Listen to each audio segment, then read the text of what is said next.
గ్యానో tooth paste. ఇది Vestige వారి అద్భుతమైన టూత్ పేస్ట్ అని చెప్పవచ్చు. దీనిని గ్యానోడర్మా అనే పుట్టగొడుగు నుండి తయారు చేస్తారు. ఈ పుట్టగొడుగులు ఎక్కువగా మెడిసిన్ లో ఉపయోగిస్తారు. ఈ పేస్ట్ వాడడం వల్ల నోటి దుర్వాసనను పోగొడుతుంది, నోటికి ఇన్ఫెక్షన్ రానియకుండా కాపాడుతుంది, ఇంకా దంతాలను కూడా తెల్లగా మెరిసేలా చేస్తుంది. ఇది శక్తివంతమైన రెడ్ మష్రూమ్ నుంచి తయారు చేస్తారు. ఇది నోటిలోని బ్యాక్టీరియాని అరికట్టి క్యాన్సర్ కణాలను కూడా చంపివేస్తుంది.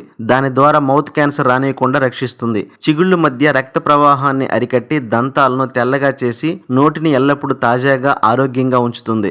ఈ గ్యానో టూత్ పేస్ట్ ను ఒకసారి వాడిన వారు దాని రిజల్ట్ ను పొంది మరలా వాడతారు. ముఖ్యంగా పిల్లలకు, డయాబెటీస్ ఉన్న వారికి అద్భుతంగా పనిచేస్తుంది. పిప్పి పళ్ళు ఉన్న వారికి కూడా చాలా బాగా ఉపయోగపడుతుంది. పళ్ళు తీపులతో ఇబ్బంది పడుతున్న వారికి చక్కగా ఉపయోగపడుతుంది. దీని యొక్క ప్రభావము 1 లేదా 2 నెలల్లోనే మంచి రిజల్ట్ ను పొందుతారు. ఇది థ్రోట్ క్యాన్సర్ రానియకుండా కూడా చేస్తుంది. ఖచ్చితంగా ప్రతి ఒక్కరు ఈ పేస్ట్ ను వాడిన తర్వాత మంచి రిజల్ట్ పొందుతారు. అయితే ఈ పేస్ట్ ఎంఆర్పి కంటే డిస్కౌంట్ ధరలో మీకు కావాలంటే స్క్రీన్ మీద కనపడుతున్న నెంబర్ కు కాల్ చేయండి. అది డిస్కౌంట్ ధరలో ఎలా తీసుకోవాలో పూర్తి వివరాలు మీకు తెలియజేస్తాను. ఈ వీడియో మీకు నచ్చినట్లయితే లైక్ చేయండి, షేర్ చేయండి, కామెంట్స్ రూపంలో మీ అభిప్రాయాలను తెలియజేయండి.